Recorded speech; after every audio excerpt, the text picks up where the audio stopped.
Anda kembali di Anyu Sore bersama saya Anisha Dasuki. Pemirsa, Kepala Desa Kohot Arsin hari ini menjalani pemeriksaan perdana sebagai tersangka dalam kasus pemalsuan dokumen pagar laut Tangerang. Arsin menjadi tersangka pertama kasus pagar laut yang diperiksa Bareskrim Polri.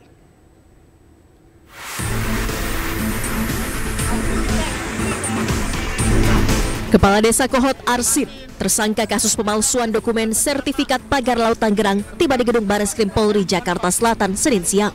Didampingi kuasa hukumnya, Arsin hadir untuk memenuhi panggilan pemeriksaan pertama usai ditetapkan sebagai tersangka oleh penyidik Direktorat Tindak Pidana Umum Bareskrim Polri. Mau pakai masker, Pak?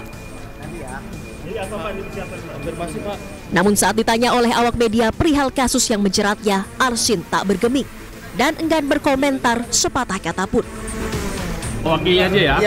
Iya, Bang. Bahwa hari ini kami hadir di sini menunjukkan kooperatif ya. Berarti kooperatif, kita ikuti aturan yang mekanisme yang ada. Segera cukup ya. Sebelumnya penyidik Bareskrim Polri telah melayangkan panggilan pertama terhadap 4 tersangka kasus dugaan pemalsuan dokumen sertifikat hak guna bangunan dan sertifikat hak milik pagar laut Tangerang. Kepala Desa Kohot Arsin menjadi yang pertama memenuhi panggilan penyidik Bareskrim Polri. Dari Jakarta, Rizky Falufi, iNews melaporkan. Polisi telah memeriksa beberapa tersangka terkait kasus pagar laut, sementara beberapa pihak meminta polisi mengusut seluruh pihak yang terlibat.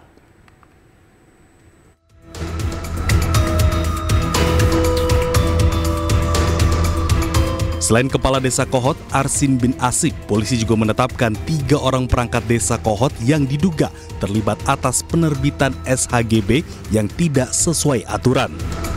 Polisi mengatakan penetapan Kepala Desa Kohot Arsin bin Asik sebagai tersangka dilakukan usai gelar perkara dilakukan.